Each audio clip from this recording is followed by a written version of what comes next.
Some good government issues tonight.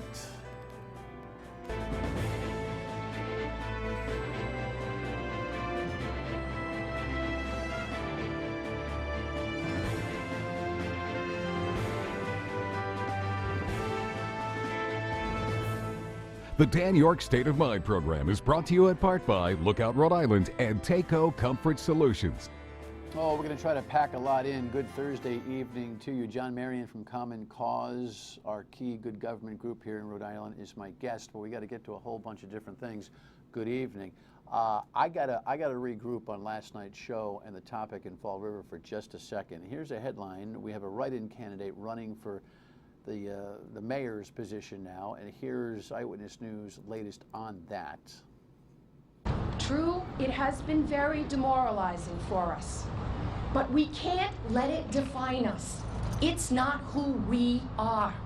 Kathy Ann Viveras says she wants to look beyond the controversy surrounding Mayor Jazel Correa and focus on the future. If you agree with me that we are on the right track, let's keep it going. Viveras is the current city administrator and says she supports the mayor's decision to step aside from his duties.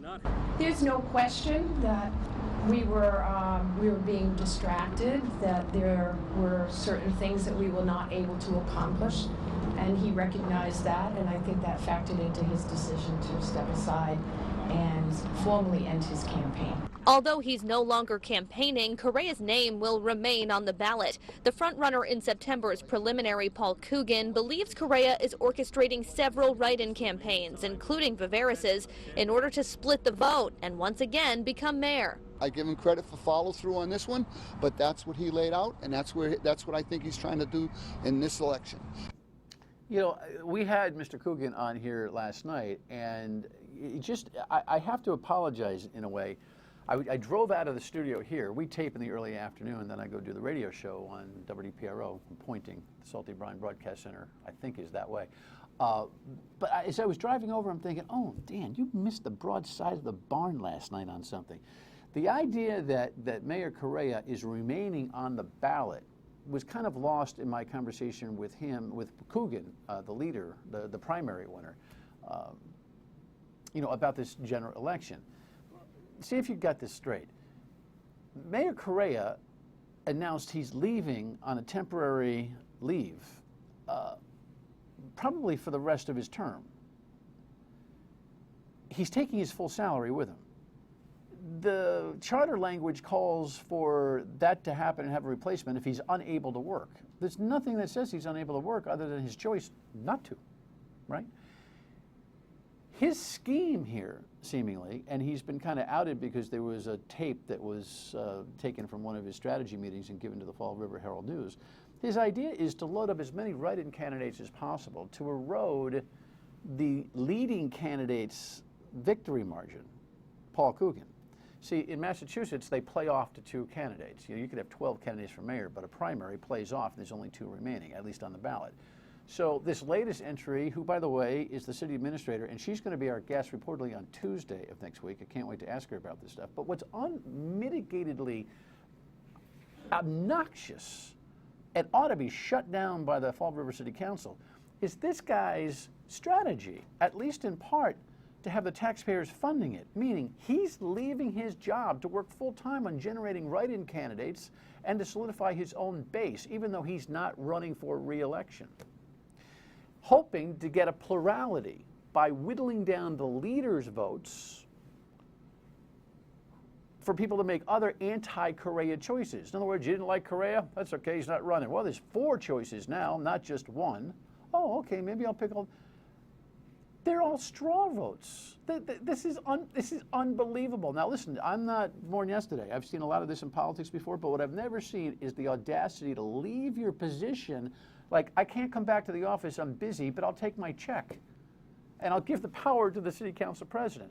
The city council in Fall River immediately should convene and cut his pay.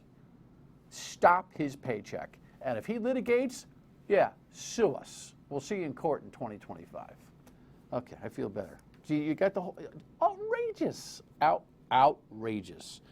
Trump and Pelosi, Schumer meeting yesterday with the president. the national story here just gets more dramatic.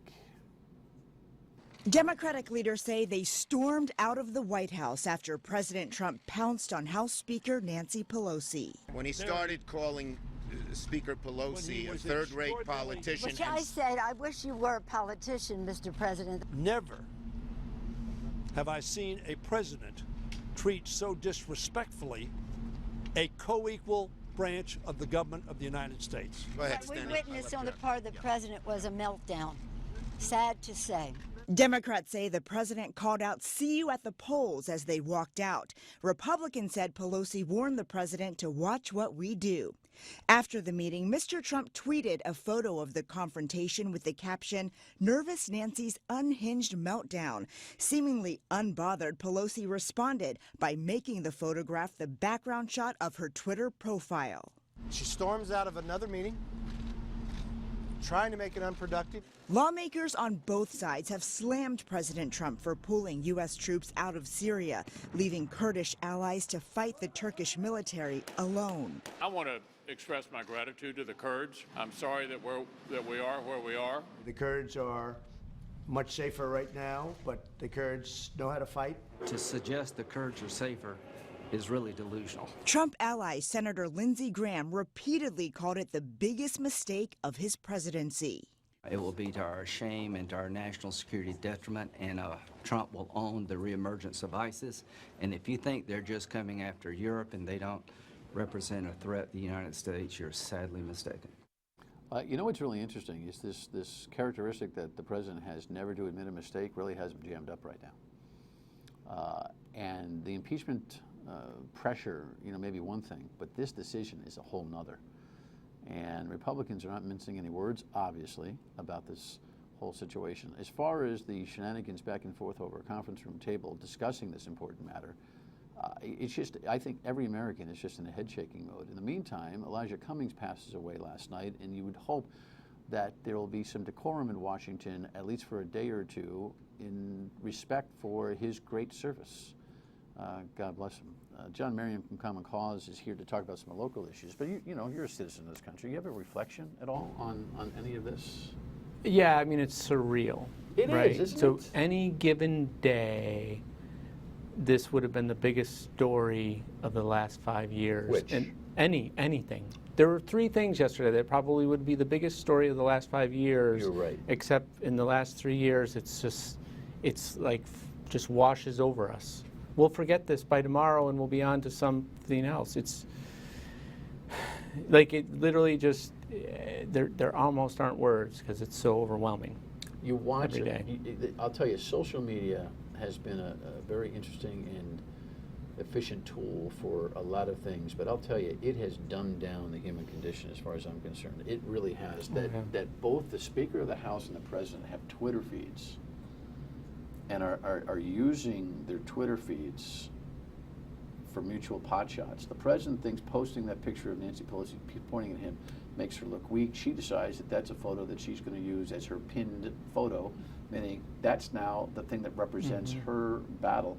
I understand why she's doing that, and I'm sure that the President misrepresented her unraveling. Reportedly, he's the one that kind of really got upset in this meeting, and she more or less, she says the pointing part was where she was saying all roads lead to Putin, and she was really laying the lumber on him. But America's got to sit there and digest this. What I haven't figured out if America is just rolling its eyes over this or soaking it up. I'm not sure which. I mean, we've really lost our rudder and our souls. The question is, can we recover? And you have. Will the technology allow us to recover? I wonder. I don't know. Because the technology's changed behavior. I mean, I'm talking about in between families and friends and just the things you'll type and say about one another versus, communicating face to face are just and Mark Zuckerberg's awful. giving a big speech at Georgetown today where he's supposed to sort of lay out his vision for how they're going to solve some of these issues. But we've empowered some unelected folks, Jack Dorsey at Twitter, Mark Zuckerberg at Facebook, who have more control over our lives than Trump or Nancy Pelosi. I mean, we've really created a monster that we don't control as a republic, right? We don't elect them. The only way we vote is buy the stock and watch it go up. It's really funny because we always had an instinct to regulate broadcast in some ways. But for some reason, internet has never had that kind of, it got a running head start. The horse left the gate, and regulation of it is so far behind the technological development that I don't know how that gets pulled back. And I'm not talking about regulating free speech. I'm talking about the cultural condition of the country using the platform and having it change behavior. And that's why what Elizabeth Warren tried last week was so interesting, right? So she went to Facebook, bought ads that were demonstrably false, but basically challenging Facebook and saying, listen, you've given up on regulating your platform. I'm going to show the world that you've given up. And how Facebook reacts to that is going to be really interesting, because they really sort of showed that the emperor has no clothes. Facebook says they're trying, but they're not really trying. No. And so it's going to be government regulation. I mean, the only thing that can, I think, put the horse back in the barn is government regulation. All right, when we come back, we'll talk about some of the statewide regulatory issues or good government concerns. There's a new controversy the Speaker of the House is dealing with. Stay with us. All right, so the Speaker of the House has had some things he's got to deal with that we're going to talk about in a second, but there's a new one, morning, new one, this hemp issue. Common Cause and John Marion have weighed in on the concern. What is the concern? First of all, the story is about... So the story is about, there's a hemp business. It's a distributor, essentially. It goes by a different term, but it buys, as I understand it, raw hemp and then sells hemp product along to people who sell hemp retail or hemp-based products retail. So the business was started by the Deputy Chief of Staff to the Speaker of the House, a guy named Grant Pilkington. The lawyer, it appears, for the business and possibly an equity stake is Matt Jerzyk, who was the former Deputy Legal Counsel of the Speaker, and a guy named Will Farrell, who's a law partner with Matt Jerzyk and is a lobbyist and Politico in Rhode Island. So these three guys are basically in business together. That business, as I understand it, had its license temporarily held or suspended by the Department of Business Regulations. So that's one part of the story. Held because? Because I guess a couple of guys were caught in Ohio by state troopers, it looks like, with a bunch of CBD oil that they weren't supposed to have, and which is a hemp product. And connected to this company. Connected to this company. Separate from that, but related, you have a piece of legislation that went through the General Assembly in June. It was an article to the budget, so a chapter of the budget that was introduced by the House leadership, Article 15. It wasn't. It didn't have a public hearing. It was introduced on budget night in the House Finance Committee, and it made big changes to the hemp statute.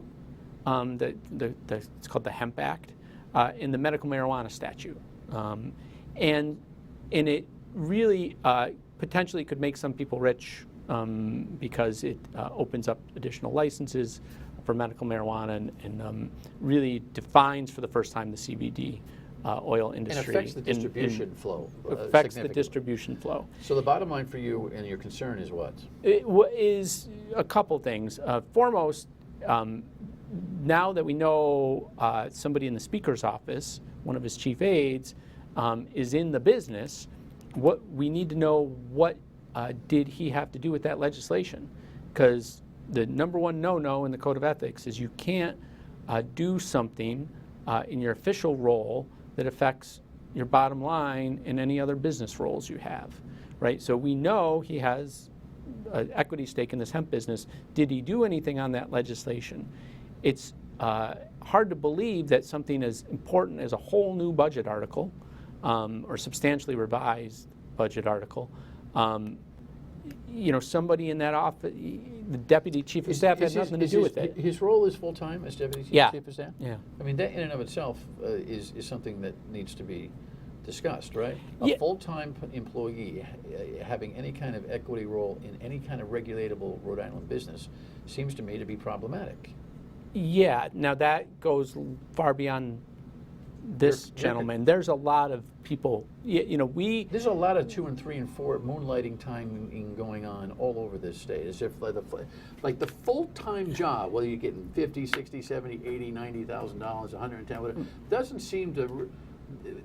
These are some of the coziest full-time jobs in America. Yeah, I mean, we have a 6-month legislature, and as a result, there are a lot of folks who work for the legislature who have other jobs because during those other 6 months, because they can, it doesn't occupy the bulk of their time. Yeah, so that's a bigger issue than the discrete issue of did this guy work on this legislation in a way that financially benefited him. So what pressure are you bringing to bear on this? So I mean, we have to figure out what role he had in the legislation. I think hopefully the media is continuing to dig. There have been a couple of articles already, and if we get something, we'll look at whether we should file a complaint with the Ethics Commission, which is really the arbiter of this. All right, so that's the newest. And by the way, I just got on my phone that the state Republican Party is now is talking about this in some way, looking into Mattiello's deputy chief of staff. I'm not sure what they want, but they're squawking about this, and I guess it'll become a political conversation as we go. In the meantime, where am I? I'm sorry. In the meantime, there are 2 other kind of ongoing sagas that John Marion has been asked to comment on, and he shall when we come back. Stay with us.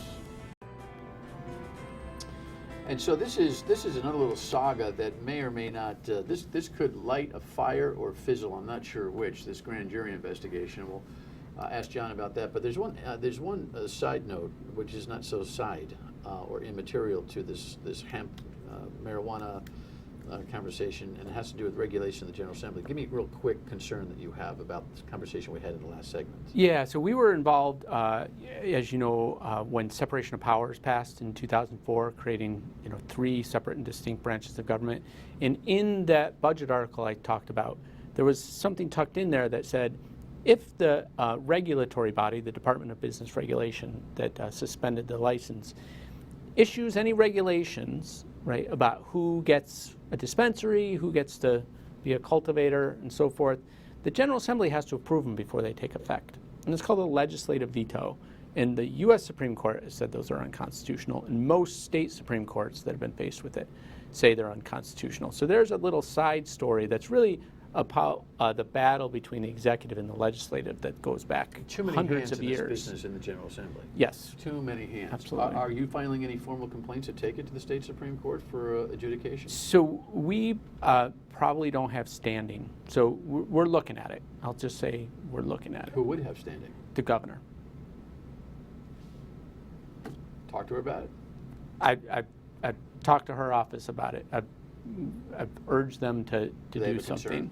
Yeah, I think it's on their radar for sure. All right. Well, on the radar for the speaker is this grand jury that was convened. Target 12 and Tim White reported out that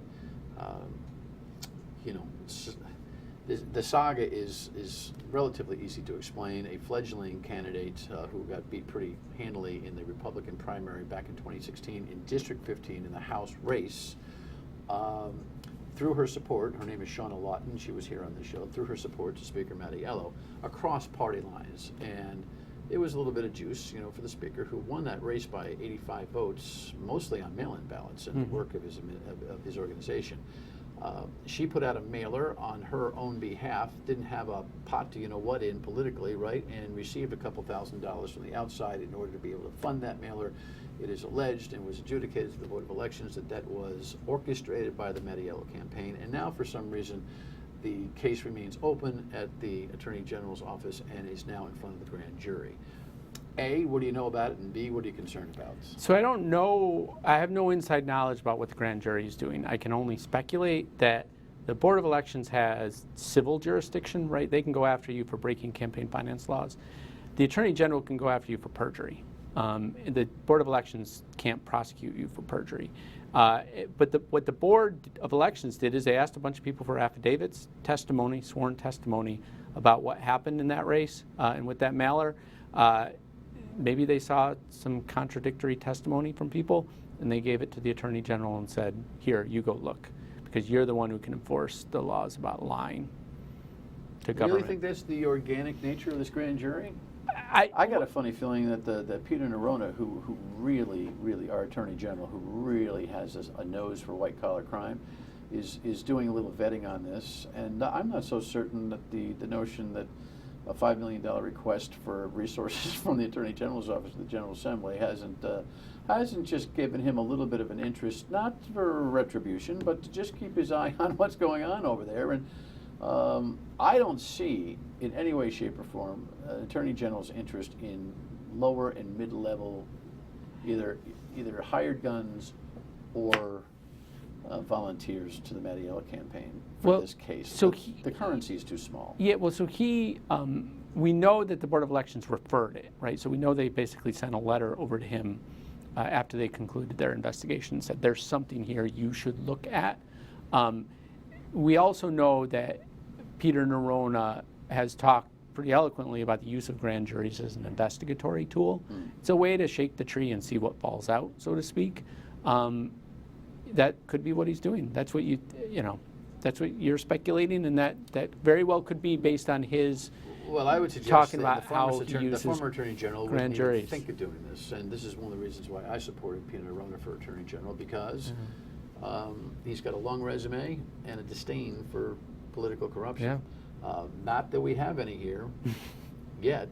I'm talking about this particular saga, but the Speaker's got to be somewhat concerned that this is a sniff around. Final thought on the condition of the General Assembly's moral position? Yeah, I mean, it's pretty remarkable. In 2 weeks' time, we've seen 2 grand juries, and now we have this third issue around what's really sort of an emerging market where there's a lot of money at stake, and that's what sort of sets off the radar. All right. Appreciate your time. Absolutely. John Marion, Common Cause. Final word and we can back. Stay with us.